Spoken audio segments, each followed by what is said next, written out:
Good morning everyone. Welcome to Edu Tutorials. Myself Anju. Well, wish you a happy new year. ये new year का हमारा first video है and I wish कि ये new year सबके लिए बहुत सारे ब्लेसिंग्स लाए, बहुत सारा सक्सेस लाए, प्रॉस्पेरिटी लाए, अच्छे हेल्थ दे और लोगों को लाइफ में जो अचीवमेंट्स चाहिए, जो चाहिए अच्छी चीजें उनको डेफिनेटली मिले, बुरी चीजें ना मिले और ये हमारे लिए बेस्ट ईयर हो.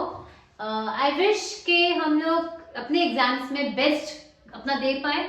So for this I am making a video, तो प्लीज उस वीडियो को देखें, रेफर करें, अपने फ्रेंड्स के साथ शेयर करें जिनको भी जिस टॉपिक में भी डिफिकल्टीज है.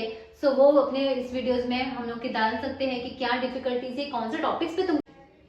हम लोग ने लास्ट लेक्चर इकोनॉमिक्स का लिया था, that is demand analysis. I think so तुम लोगों को पता रहेगा, हम लोग ने उसमें टाइप्स ऑफ डिमांड लिया था, डिमांड क्या होता है वो देखा था और उसके बाद हम लोग ने डिटरमिनेंट्स ऑफ डिमांड देखा था. आज के लेक्चर में हम लोग स्टार्ट करने वाले हैं law of demand. I think so board पे थोड़ा ब्लर होता रहेगा, सो प्लीज अपने टेक्स्ट बुक को रेफर करो, दैट इज पेज नंबर 21 पे. लॉ ऑफ डिमांड और वेरी इंपॉर्टेंट आंसर. कभी कभार लॉ ऑफ डिमांड आ जाएगा 4 मार्क्स के लिए या फिर law of demand with assumption 8 marks का क्वेश्चन आ सकता है लास्ट में. अपने लॉ ऑफ डिमांड को अच्छे से प्रिपेयर करो. उसका लॉ ऑफ डिमांड है अजम्पशन से एक्सेप्शन से. Today we are going to do with the law of demand. क्या होता है उसको अच्छे समझो, एग्जाम में कैसे लिखना है, दैट इज वेरी इंपॉर्टेंट. अगर उसने पूछा law of demand and it's assumption, so law of demand को पूरा एक्सप्लेन करना है. लॉ ऑफ डिमांड क्या होता है और उसके अजम्पशंस क्या होते हैं. सब पहले law of demand page number 21 पे. The law of demand was introduced by Alfred Marshall, professor Alfred Marshall in his books principle of economics. एक इसको इंट्रोड्यूस किसने किया था? अल्फ्रेड मार्शल ने इंट्रोड्यूस किया था. उसकी बुक का नाम क्या था? Principle of economics. And he publish किया था उसने बुक 1819 में. कब पब्लिश किया था? 1819 में. So the law of demand was introduced by Professor Alfred Marshall in his book Principle of Economics, which was published in 1819. ध्यान से सुनो, आंसर्स वहां पर ही तुमको याद हो जाएंगे. The law explain the functional relationship. यहाँ पर एक functional relationship है किसके बीच में? प्राइस एंड क्वांटिटी डिमांड के बीच में. मतलब इसमें हम लोग सिर्फ प्राइस एंड क्वांटिटी डिमांडेड क्या है वो पढ़ोगे. ठीक है, तो ये मेरा हो गया introduction. Statement of law very important. According to Professor Alfred Marshall, other thing being equal, बाकी सारी चीजें इक्वल रहना चाहिए. Higher the price of the commodity, smaller the quantity demanded. अगर प्राइस ज्यादा है तो क्वांटिटी क्या हो जाएगी? कम हो जाएगी. And lower the price of the commodity, larger the quantity demanded. अगर प्राइस लो है तो उसका क्वांटिटी क्या हो जाएगा? हाई हो जाएगा. A very important statement याद रखना है. Other thing being equal, higher the price of the commodity, smaller the quantity demanded. Higher the price of the commodity, smaller the quantity demanded. Lower the price of the commodity, larger the quantity demanded. इसको बहुत अच्छे से याद रखो. Statement of law of demand very important. क्या है? Again one more time. Other thing being equal, higher the price of the commodity, smaller the quantity demanded. Lower the price of the commodity, larger the quantity demanded. ये हो गया. मतलब समझो, कोई भी चीज महंगी रहती है तो हम उसको कम खरीदते हैं, अगर सस्ती रहती है तो हम उसको ज्यादा खरीदते हैं. एग्जाम्पल, अभी थोड़े दिन पहले ऑनियन 100 रुपीज के जी था तो मैंने सिर्फ 1 kg लेके आई. अभी टुडे जस्ट आई वेंट और बाहर हुआ 100 रुपीज में 8 kg दे रहा था तो मैंने 50 रुपीज में 5 kg घर पे 4 kg घर पे लेके आ गए. सो हम लोग क्वांटिटी, जगह प्राइस कम है तो क्वांटिटी ज्यादा खरीदते हैं और अगर प्राइस ज्यादा है तो हम क्वांटिटी अपने आप कम खरीदते हैं. तो कोई भी चीज महंगी रहती है तो कम बिकती है, सस्ती रहती है तो ज्यादा बिकती है. That's the concept. समझ में आया? फिर इन अदर वर्ड्स वही नीचे वही सेम चीज लिखी है. In other words simple sentence में, other thing remaining constant, the price of the commodity rises, demand falls. Price rise, demand falls. Price fall, demand rises. Okay, ये अलग स्टेटमेंट में लिखना है. यही चीज घड़ी घड़ी घड़ी रिपीट होने वाली है तुम्हारे पूरे स्टेटमेंट में.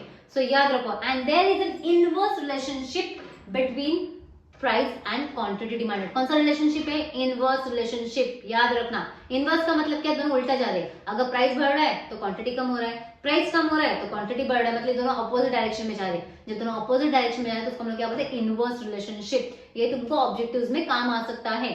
Is that clear? सो क्या होता है क्वांटिटी डिमांड? अपना लॉ ऑफ डिमांड क्या बोलता है? प्राइस बढ़ा, क्वांटिटी कम. प्राइस घटा, क्वांटिटी ज्यादा. कौन सा रिलेशनशिप है हमारे यहाँ पर? Inverse relationship. याद रखना है. सप्लाई इससे रिलेटेड रहेगा. अगर लॉ ऑफ डिमांड क्लियर है तो तुम्हारा सप्लाई इजीली क्लियर हो जाएगा. नेक्स्ट लॉ समझ में आ गया? तब मैं पूछूंगी कि इनवर्स रिलेशनशिप है क्या है, कौन सा रिलेशनशिप है, क्या होता है, पता होना चाहिए. ठीक है, ये हो गया मेरा इंट्रोडक्शन. अल्फ्रेड मार्शल ने अपनी बुक में लिखा था, प्रिंसिपल ऑफ इकोनॉमिक्स बुक का नाम था, 1819 उसका था। फिर यहाँ पर हमने स्टेटमेंट ऑफ लॉ देखा, इन अदर वर्ड्स भी देखा, यहाँ पर inverse relationship between price and quantity demanded है। Is that clear? इसको हम फंक्शनल फॉर्म में कैसे लिखते हैं? dx is equals to fpx। d मतलब डिमांड, f मतलब फंक्शन, p मतलब प्राइस एंड x मतलब commodity. Okay, you can refer the page number 21। अब कैसा होता है, उसके पहला लिखोगे लॉ। लॉ लिखने के बाद तुम बनाओगे ये schedule table. Price of commodity x पूरा लिखना, प्राइस ऑफ कमोडिटी x मतलब रुपीज में, quantity demanded of commodity in KGs. अगर 50 रुपया प्राइस है तो मैंने क्वांटिटी क्या करी, 1 रुपया लेके आया, एक ही क्वांटिटी लेके आया। प्राइस थोड़ा कम हो गया, जैसे 40 रुपये हो गया, तो मैंने क्या लिखा 2, 33, 24, 10, 5 मतलब 50, 40, 30, 20, 10, 1, 2, 3, 4, 5। ये कम हो रहा है तो ये बढ़ रहा है। समझ में आ गया? इसको फिर एक्सप्लेन करने का, एक्सप्लेनेशन का पेज नंबर 22 पे रेफर कर सकते हैं, या फिर तुम मुझे ध्यान से सुनो, तुमको वहां पर ही समझ में आ जाएगा। As shown in the table, when the price of the commodity was 50, quantity demanded was 1 kg. But when the price falls from 50 to 40, the quantity rises from 1 to 2. When the price falls from 40 to 30, the quantity rises from 2 to 3 kgs. Is that clear? ये समझ में आया? समझ में आया?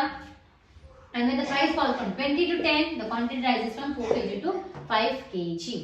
समझ में आया? तो इसका मतलब क्या होता है, जब प्राइस फॉल हो रहा है तो उसका क्वांटिटी क्या हो रहा है, राइज हो रहा है। 50 का 40 हुआ तो 1 का 2 kg हो गया। Is that clear? इसको तुमको टेबल में एक्सप्लेन करना है टेबल को। तो 50 से 40 हुआ, 1 to 2 kg हुआ, प्लीज एक्सप्लेन प्रॉपर्ली। समझ में आया? लॉजिकली करो। जब प्राइस 50 से 40 हुआ तो quantity rises from 1 to 2 kg। When the price fall from 40 to 30 rupees, quantity rises from 2 to 3 kg।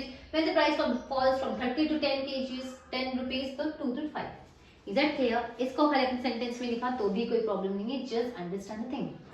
ये लिखने के बाद उसका डायग्राम बनाने का, दैट इज हमारा डिमांड कर्व बनेगा, वो बहुत जरूरी है। और आपको यहाँ पर वापस लिखना है, ये लिखने के बाद as the price of the commodity falls, quantity demanded rises, and when the price of the commodity rises, quantity falls. There is in which relationship? Inverse relationship between price and the quantity demanded.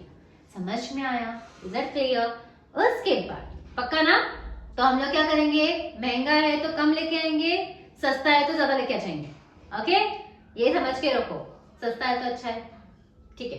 इसका demand curve कैसे बनता है और demand को कैसे explain करते हैं, I think I should रब द बोर्ड, और इसका मैं बता देती हूँ, ठीक है। सो अभी हम लोग देखेंगे इसका हम लोग डायग्राम कैसे बनाएंगे। डिमांड कर्व, ये मैंने शेड्यूल बनाया था, उसको पोस्टिंग करनी है, दैट इज यहाँ पर मेरा आएगा quantity demanded, X axis, Y axis. यहाँ पर नीचे आएगा क्वांटिटी डिमांडेड इन केजीज लिखना है, यहाँ पर आएगा price in rupees. Okay, quantity कैसा है हमारा 1 2 3 4 5, तो यहाँ पर डालो 1 2 3 4 5। ओके, यहाँ पर हमारा क्या है 10 20 30 40 एंड 50। इसको तुम लोग अपने घर से पोस्ट कर देना उस पे डिस्टेंस लेके। ओके, जब मेरा क्वांटिटी 1 kg था, 50 रुपीज प्राइस था, तो मेरा क्वांटिटी कितना था 1 kg, मतलब 50 रुपीज प्राइस पे मेरा क्वांटिटी कितना था 1 kg। सो 50 पे मेरा क्वांटिटी था 1 kg। ओके, जब प्राइस 50 से 40 है तो मेरा क्वांटिटी कितना हो गया 2 kg, मतलब 40 का आएगा 2 kg, मतलब यहाँ पर। ओके, फिर 3 पे क्या है 30 रुपीज पे क्या है 3 kgs, यहाँ पर 10 kg और प्लॉट करना। 20 पे है 4 kgs एंड 10 पे है 5 kg। Is that clear? So मेरा डायग्राम ऐसा जाएगा सीधा, ठीक है, लाइन स्ट्रेट आनी चाहिए। Okay, that is demand curve, D बोलते हैं इसको, ठीक है। तो इसको भी एक्सप्लेन करने का, कैसे एक्सप्लेन करने का, on x axis represents the demand quantity demanded in kg, y axis represents the price in rupees. Demand curve slopes downwards from left to right, okay, and there is an inverse relationship between price and quantity demanded। मैंने बोला वो line बहुत important है, statement के नीचे भी वो line है, डायग्राम के स्केड्यूल के नीचे भी वो लाइन है, और यहाँ पर भी वो लाइन है, there is inverse relationship between price and quantity demanded। Is that clear? ये हो गया हमारा। इसको एक्सप्लेन भी करना रहता है, तो एक्स एक्सिस क्या बोलता है, वाई एक्सिस क्या बोलता है, x-axis represent quantity demanded in kg, y-axis represent the price in rupees. फिर demand curve slope downwards from left to right, very important statement. ये हमको जस्टिफाई में भी आ सकता है, ट्रू और फॉल्स में भी आ सकता है, एग्री डिसएग्री में भी आ सकता है। तो याद रखना demand curve slopes downwards from left to right, okay, बहुत इंपॉर्टेंट है बिकॉज सप्लाई का ऑपोजिट रहने वाला है। तो पूछूंगी इस टाइम पे demand curve slopes downwards from left to right, and यहाँ पर हमारा हो गया diagram finish. Is that clear? Or there is an inverse relationship between price and quantity demand. तो हम लोग कैसे लिखेंगे लॉ ऑफ डिमांड?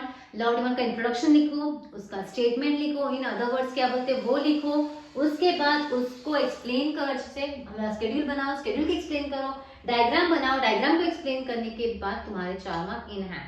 और अजम्पशन पूछा, एक्सेप्शन नेक्स्ट सेक्शन में एक साथ ही करेंगे हम, अजम्पशन एक्सेप्शंस। अजम्पशंस के पॉइंट डिटर्मिनेंट से पूरे रिलेटेड ही है, सो डिटर्मिनेंट्स को रेफर करके रहना कि हम लोग जब अजम्पशन करेंगे तो वो इजीली हो जाएगा। अजम्पशन एक्सेप्शन करके हमारा लॉ ऑफ डिमांड हो जाएगा complete. Is it clear? This is for your 4 marks this much, and 8 marks के लिए अजम्पशन एक्सेप्शन पूछेंगे। So be prepare, see you in the next lecture. If you like the lecture please comment, do like and share. Any doubts you can comment, I will just try to make the videos on that. Be in touch, bye bye, take care.